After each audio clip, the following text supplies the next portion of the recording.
Welcome, Pre-Algebra students, to this late edition of Mr. Chao Time. Today, we're talking about scientific notation. This is lesson 4 on page 153, if you're following along in the book. All right, let's start out with some definitions. Standard form. Standard kind of means normal. And so anytime that you see a number, like 12, this is written in standard form. So scientific notation is a number that is expressed as a product. A product, remember, is an answer to a multiplication problem or multiplication expression. So it's a product of a factor and a power of 10. A factor is the thing that you multiply by, and the thing that you multiply by is a power of 10. So for example, a times 10 to the n. A is the factor. 10n is the power of 10, and we have the product of these two things, right? A needs to be a number between 1 and 10. So it should not be like 0.25, it should not be 11. These numbers are too big, too small. And n, the exponent, should be an integer. And in case anyone doesn't know what an exponent is, you should by this point because we've just had 3 lessons on exponents.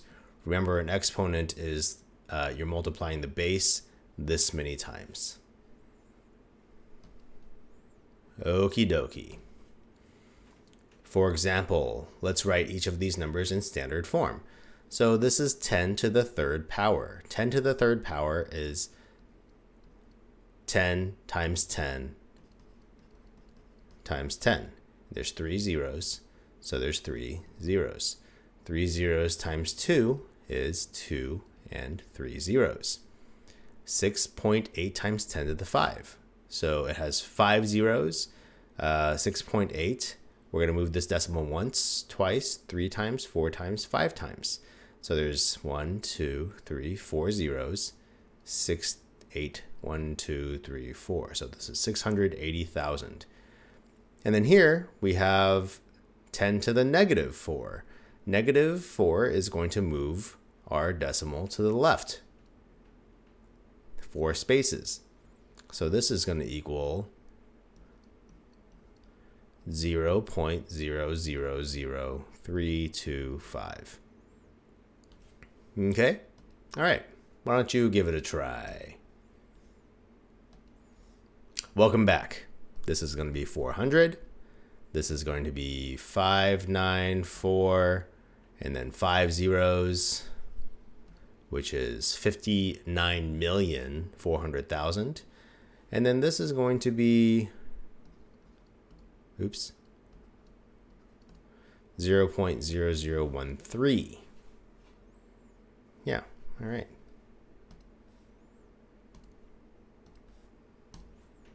Okay, express each number in scientific notation. Sometimes we'll be going from standard form to scientific notation, and this is very helpful when you want to write a big number quickly, right? So instead of having to write all the zeros out, you could just write 4 times 10 to the 1, 2, 3, 4, 5, 6, right? Because we want to move this over 6 times.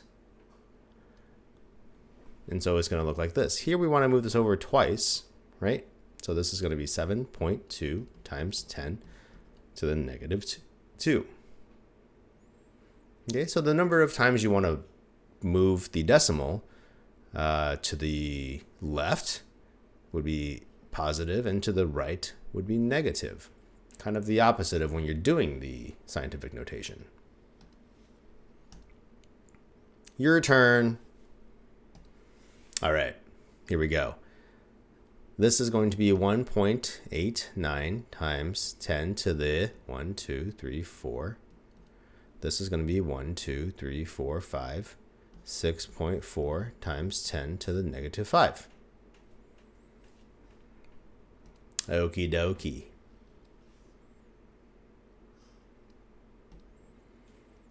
So here is an example of a real life situation that you might use scientific notation.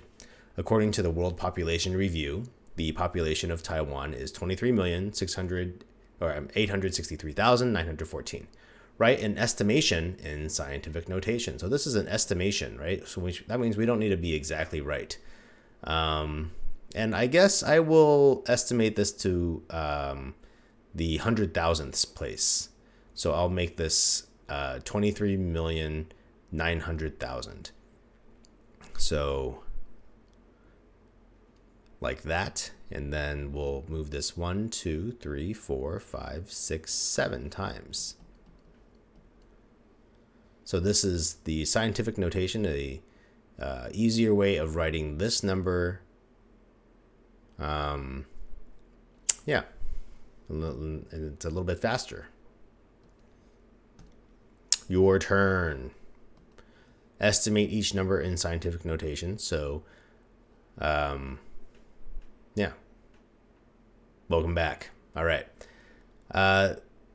This one, I'm not going to tell you what exactly to round to every single time, but I'm just going to round to the hundredths place again. So this will be 3.61 times 10 to the 1, 2, 3, 4, 5, 6. This is 6 places. This one is 1, 2, 3, 4, 5, 6, 7. So 2.5 times 10 to the negative 7.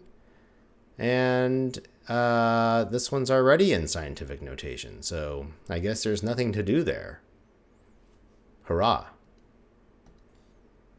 Okay. Another example. That was weird that this came after. Anyway, okay.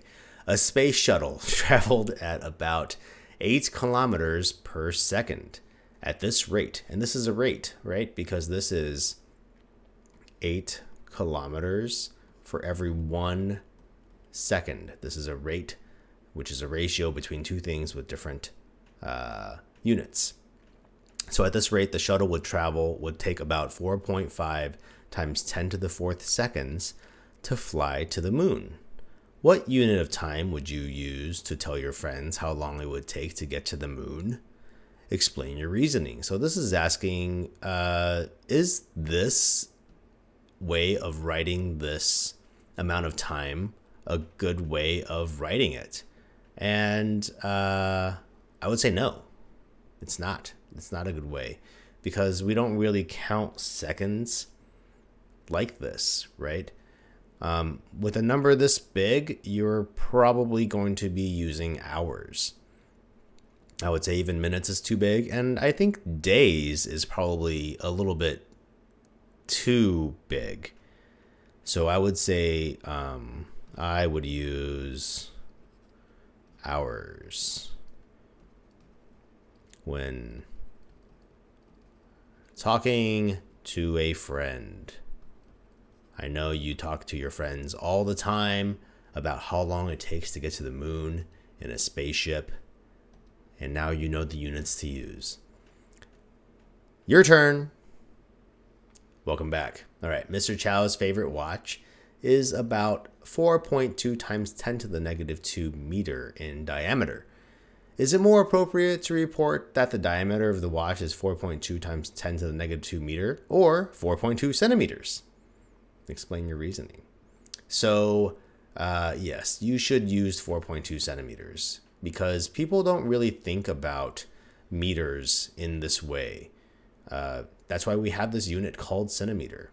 And so remember when you're writing your answers, sometimes you'll get an answer and you shouldn't keep it in that form if there is a better way of writing it. And you might have to use dimensional analysis.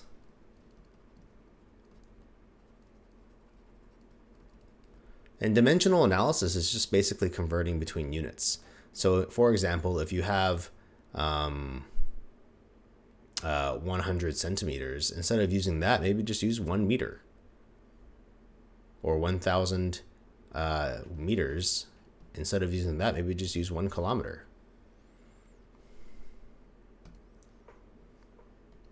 Okay. Comparing and ordering. The table shows different geologic time periods. Order the time periods from oldest to youngest. Okay, so here we have number of years ago. This is clearly the youngest, right? So we'll just put, we're talking time periods. So these are the time periods. So we'll say tertiary. And then the oldest is the biggest number here, which is going to be the Silurian. And then the next biggest number is the Triassic, leaving the Jurassic right there. Yeah, 1, 2, 3, 4, oldest to youngest. Your turn. Approximately 1.372 times 10 to the 7th kilometers squared of Antarctica and about 1.834 times 10 to the 6th kilometers square of Greenland are covered by an ice cap. That just means it's covered in ice that does not melt every year. Which landmass has a greater area covered by ice? Welcome back. Well, this number here has a greater exponent, so this one is the bigger one. The Antarctic. The Antarctic landmass. That's what it's asking, which landmass. Be careful, please, when you are writing your answer to not write this number, because it's not asking for a number. It's asking for a landmass. And you should always answer questions the way that they're being asked. Okay. I hope you had a good time. Goodbye.